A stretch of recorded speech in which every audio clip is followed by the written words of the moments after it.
Chapter 30, Rimuru. So you guys were pretty close with this hero guy, right? Benimaru. Yes, he was like an older brother to us. Hero. More like the group's ringleader. Rimuru. I'll bet you had your work cut out for you. Well, all joking aside, I can tell that they care about you a lot, especially if you're considered a brother. Hero. Something like that.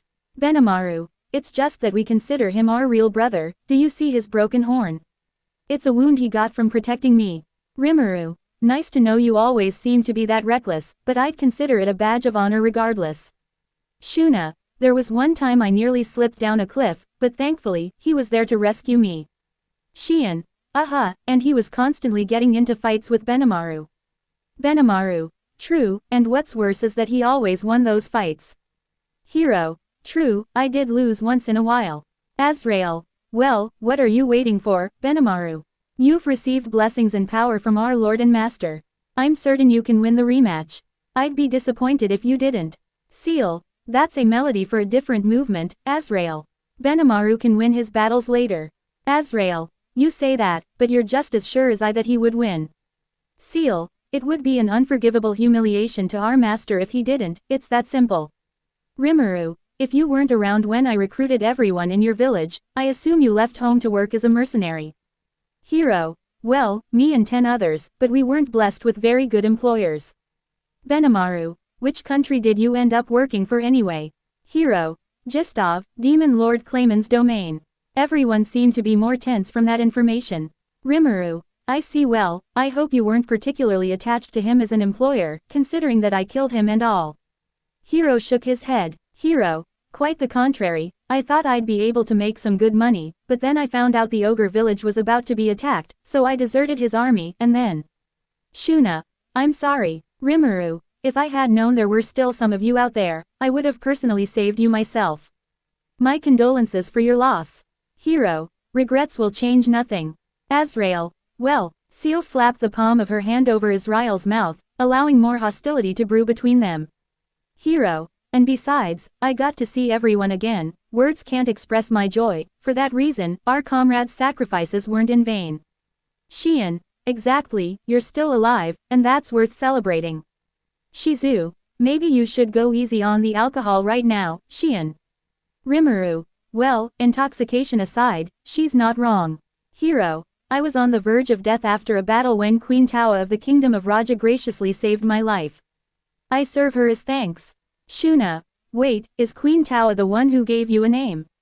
Naming another is a risk to one's own life, present company excluded. It's not just something that can be done on a whim.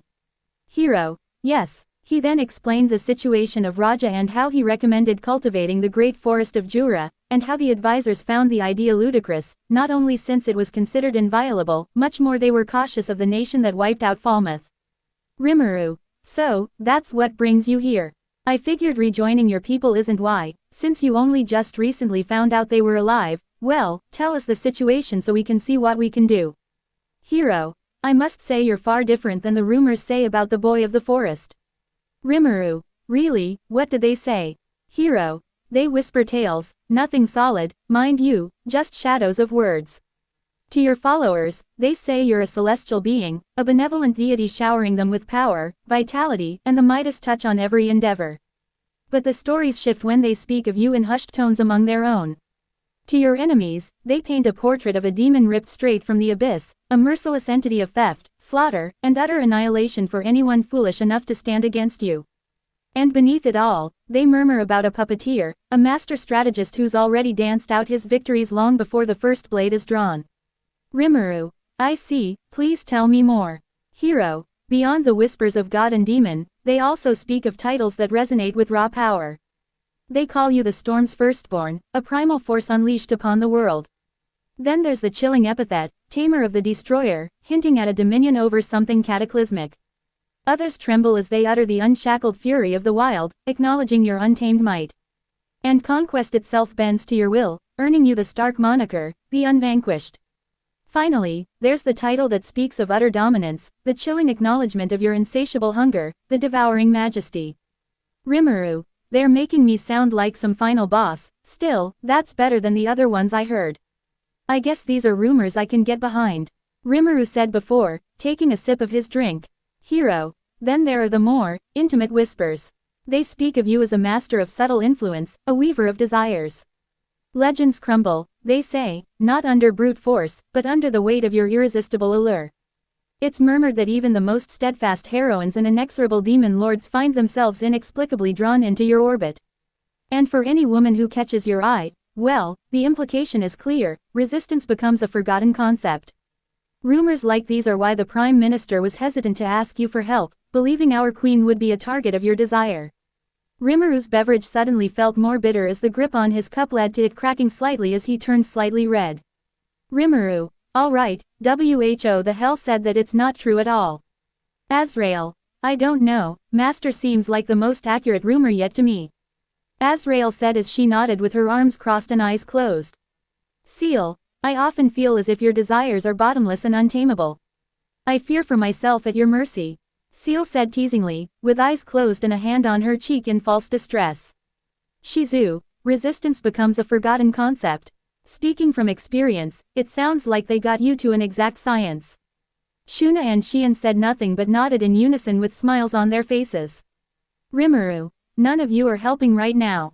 Almost everyone of Tempest seemed to chuckle at Rimuru's expense. Rimuru, moving on immediately. Hero, that's why I came here with these two, but I raised my blade to Geld, no, to your citizens, without even thinking, I beg your forgiveness. Hero and his two comrades bowed and apologized for attacking him. Rimuru, I hope you know that attacking any of my citizens is a grave offense to me, it's the same as damaging a precious treasure of mine, as such, it's a grave offense, as I'm sure you can imagine, due to what happened to the last lot that even attempted as much. Rimuru's dark aura seemed to spike. Hero was prepared for the consequences of his actions. Rimuru, but since it was a reasonable misunderstanding and you're close friends with some of my most treasured comrades, I'll let it slide and forgive you, now as I'm sure you're aware I'm a demon lord now, and you wanted to cultivate the forest, correct? Well, if that's all, I'm sure Veldora won't mind, will you, Veldora? Veldora was lying at the end of the room in a pile of manga and even some manhwa. Veldora, sure, feel free to enter the forest, just don't be too noisy. Hero, that's Veldora. Rimuru, bet you didn't expect him to be such a chill guy, did you? Regardless, you have permission from both of us to enter, so feel free to do whatever is necessary for. A pink blur zoomed in from a distance until suddenly stopping in front of Rimuru. Milam, I want in on this too. Milam landed directly on Rimuru's lap, facing him. Milam, you're having a party right? Why'd you leave out your little sister? Rimuru, Milam, give me more credit, you know I wouldn't leave you out of any fun purposefully. This is just boring meeting stuff, I promise. Milam grabbed Rimuru's shoulders and shook him like a maraca. Milam, you can't fool me. Where there's booze there's a party and you didn't invite me, you big meanie. Rimuru had a blank look on his face as he tried to let her calm down on her own. Hero, Rimuru, sir. Rimuru, Milam, please wait a moment, he said as he guided her to sit at his side. Rimuru, yeah. Hero bowed to Rimuru once again. Hero, I would like to make an official request to the leader of the Jura Tempest Empire, Rimuru Tempest, boy of the forest, if nothing is done, the kingdom of Raja will fall. I beg you for the good of Raja to lend me your aid. Rimuru, say no more, I already consider you a pretty good guy if my comrades speak so highly of you, and a ruler who cares about their people has my respect. If it's alright with you, I'd like to visit the queen and personally see if I can assist with her recovery. Hero, yes, of course. Hero bowed once again. Hero, thank you, I'm beyond grateful. Soon in the morning Rimuru and an entourage seemed ready to leave as he mounted Ranga. Rimuru, are you sure you don't want to come with us to Raja? Shizu, there was an incident with Ifrit in an area near there when I was a wandering hero. I think it's best if I stay behind. Rimuru, I understand, I know Tempest is in good hands. Azrael, honestly, Master, are you so insatiable that if the whole group is with you, you won't be satisfied? Rimuru, Azrael, please don't talk like that right now, when another nation could hear. Seal put a hand on Rimuru's shoulder. Seal, I hope you don't believe this little distraction has absolved you of the need for our talk. Once this is wrapped up, we're continuing where we left off. Rimuru had a drop of sweat run down his face as he shuddered at the thought. Rimuru, right, of course, new operating directive, maximum vigilance, minimum, anything dangerous. The naive hope that Seal and Azrael would just drop this. Utterly delusional. If those two have formed a united front on this, well, let's just say my personal definition of existential dread is about to get a serious upgrade. Azrael held tight to Rimuru from behind as she pressed herself up against him. Rimuru could feel almost all of her front. Seal, you're getting awfully close right now. I hope you're not planning anything too distracting on our journey. Seal said as she was in front to be guiding Ranga as Rimuru had his arms around her. Azrael, you're in an enviable position yourself, but you lost the coin toss, so deal with it. Seal simply scooted back in response, pushing back Azrael and slightly squishing Rimuru, but neither of them seemed to notice as they glared at each other once again. Rimuru could feel the cornered malice between them. Rimuru, then again maybe not, please try not to fight too much at least while we're on top of Ranga, he's got enough of a hard journey on him. Rimuru said as he pet Ranga's fur. Ranga, worry not about me master, to carry my lord and lady is my greatest honor. Seal, master, on our way, you should know. Rimuru put a finger over her mouth. Rimuru, I know you're trying to help, and I appreciate that, but at the moment this may be one of the last few surprises I can get for a while, so let me go in as blind as possible. I'll ask for help if needed, but please let me try to have fun with this. I'll answer any question asked. Seal, if you insist. Master. Azrael, yeah, Seal, don't ruin master's fun for him like usual. Seal, if anyone ruins things for him, it's you and your reckless antics. They argued throughout the entire flight. Rimuru sighed. Rimuru, I don't think you'll need to be too cautious. Rimuru was able to converse with the Prime Minister of Raja and work out their cultivation methods. Chikuan, please pardon the intrusion, but Queen Tawa has just awakened. Hero, wonderful, Lord Rimuru, would you like to meet the Queen? Rimuru, of course, if it's no problem. Rimuru couldn't help but spare a glance at the supposed physician. Rimuru, a demon, no doubt, what's he up to? Rimuru and his entourage were brought to Tawa's bedroom. Hero, Queen Tawa, there's someone here that I would like you to meet, Rimuru of the Jura Tempest Empire. Tawa, a pleasure, thank you for coming, forgive me for greeting you in such a state. A few coughs followed her greeting. Seal, she looks terrible. Seal thought bluntly. Azrael, I don't know, I see some potential. Rimuru, stop it, both of you. Hero, if you'll allow it, Lord Rimuru might be able to help treat you. Rimuru, it's reasonable if you don't trust me, as I am a stranger. Tawa, I do trust you. Rimuru, are you certain? Tawa, Hero brought you here, I trust his judgment. Hero, Queen Tawa, Azrael, oh, it's like that, is it? Guess I'll hold off unless ordered otherwise, of course. Rimuru, I see, then if it's alright with you, we'll take a look. Rimuru approached her bedside, followed by Seal and Azrael. Rimuru's attention couldn't help but be drawn to her crown. Tawa, are you curious? Rimuru, well, yes, it's just the crown seems to be of a familiar craft, and while I can't quite put my finger on it, I can definitely sense something from it. Tawa, oh, you can tell. It's thanks to this tiara that I am able to protect this nation and all my people. Rimuru, but being inflicted with cursed poison in return is a hefty price to pay. Tawa, great power always comes with a price. Rimuru, truer words were never spoken. Seal, while we are easily capable of breaking the rules and removing the tiara's cursed poison, we can rush her recovery instead. Rimuru, as much as I'd love to help her now, I still want to find out more about this crown. I doubt that I'll be able to find who came up with something like this without it being around for at least a little bit longer. It's not like the culprit will be someone right in front of my eyes. Seal, Rimuru, is there something you want to tell me, Seal? Seal, no, Master, I'll begin treatment now. A light shone from Seal's hands, the poison seemed to deteriorate and sink back into the tiara. Rimuru, having a bottle of some of the honey we produce should also aid in your recovery. Tawa, wow, it almost feels as if my body is warming up from the inside. Hero, it's true her color already looks better. Seal, the poison itself is quite troublesome, but as long as she doesn't use the tiara too much, she should be capable of recovery. Tawa, I'm so grateful for your help, but I still have to stop the toxins from the mines. I can't just let my people suffer. Rimuru, we can help with that as well. Everyone made their way to the lake.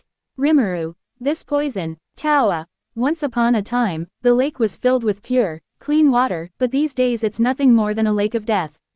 Eventually, the poison will grow so strong that the air around it will become toxic.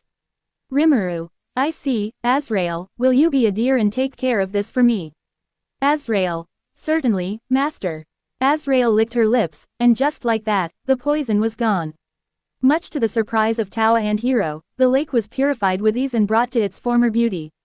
Azrael, this taste isn't natural. What's more, it felt like drinking from a fountain. There was something artificial there, implanting poison there. Rimuru, we should look into that later, then. Soon, a celebration was held for the purging of the lake and the queen's recovery, along with the fact that they can now cultivate the forest of Jura. Rimuru, so what was done there?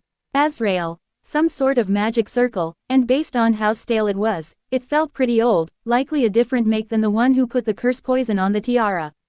Shuna, speaking of, there's a legend that says the tiara was a gift bestowed by a goddess, but no one knows anything else about it. Rimuru, I don't know if such a tale can be so reliable, so let's focus on whoever cursed it. For all we know, the so-called goddess could have been responsible. We need more info. Hiro, Lord Rimuru, thank you for everything you've done today. You have my eternal gratitude. Hiro said as he bowed to him. Rimuru, it's a pleasure to help out. I'm just sorry I can't do more right now. Hiro, you've already done so much, I swear someday I'll. Rimuru, if you're so keen on returning the favor, I'd like to continue building our relationship with Raja. A queen so willing to sacrifice herself for her country and its people is one I'd happily align with. I'm sure there's no complaints to that. Hiro, yes, of course. Shion put an arm around Hiro's shoulder as she laughed. Shion, have a drink with us, brother. Benimaru, hold on there, I think you've had enough. Rimuru chuckled at their antics before leaving. Azrael leaned on a railing with her drink beside Seal. Azrael, so I think I've got a good enough idea of what's going on here right now. Seal, took you long enough, even with expectations already so low. Azrael, I suppose this act of hers isn't entirely cruel. This kingdom was in quite a hopeless situation before she interfered. In a way, I suppose, it can be considered philanthropic, not that you would understand such sentiments. Seal, she should have cleaned up her mess beforehand. Such irresponsibility is more your thing. Azrael, letting her subordinates run too wild and get far too ambitious due to her lack of passion is a mistake you'd likely make. Seal and Azrael glared at each other before sighing as if neither of them was in the mood to continue arguing. Seal, when Master figures it out, we should advise him to find them less troublesome pastimes so this doesn't happen again. Azrael, this was a fun little DLC side quest, regardless, so I can't complain. Meanwhile, Rimuru paid a visit to Tawa as she was by herself. Rimuru, Queen Tawa, I hope I'm not intruding. I just wanted to know how you were feeling. Tawa, honestly, better with every minute, thanks to your maid from earlier. Rimuru, yeah, Seal is pretty reliable, so is Azrael, the water supply should be better than ever now. Tawa, I can't thank you enough for everything you've done. Rimuru, it was honestly a pleasure to help. I'm very happy I could. It got me out of that tricky situation, who knows how long I'd be in there otherwise. I'm sure you know the Kijin of my nation were from the same village as Hiro, so I know they'd be happy knowing I helped him. Tawa was silent for a moment. Rimuru, is there something on your mind? Tawa, I am aware of how happy Hiro was when he came back after finding out his village had survived. I'd never seen him smile like that before. Rimuru, well, I suppose the feeling of losing the people he loved, the place he learned to call home, it's not an easy burden to carry. Tawa, the truth is, I envy you, Lord Rimuru. You're the leader of a nation, just like I am, but you're open about how you feel and spend your days with your companions. Unlike me, when I saw Hiro, when I saw how fiercely he fought for those he loved and nearly gave his life to protect them, I was hoping he could be someone I could trust, that if I saved him, he could possibly stick around. Rimuru, I mean, I can't say I'm any better. Tawa, I'm the worst. I was calculating and selfish. Rimuru, I saved his village from destruction, believing they'd be of extreme use to me and my empire. It's natural for us as leaders to think this way. We can't run an entire nation without at least a little bit of greed. Someone I loved once told me before their passing that I should be more selfish.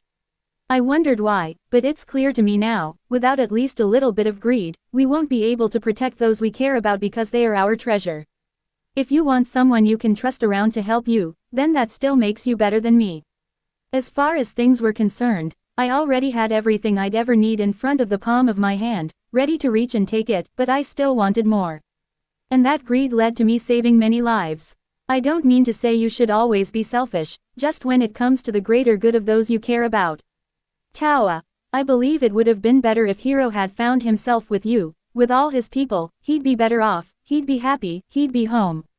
Rimuru, maybe, but what I do know is that you are his home now as well. I know what you want to ask me, and as greedy as I am, I'm afraid I can't take him off your hands, because with that same greed, I can only want someone with a completely loyal heart to me, and his belongs to you.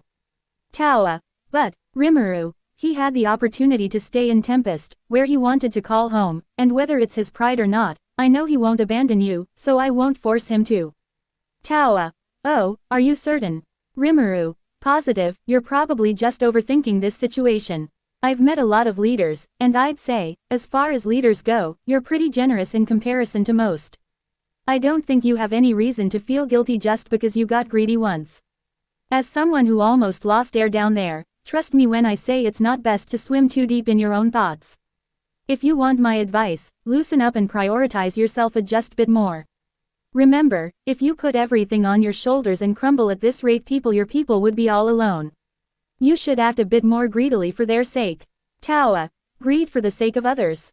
Is that even possible? Rimuru, sure, if I can pull it off, I think anyone can.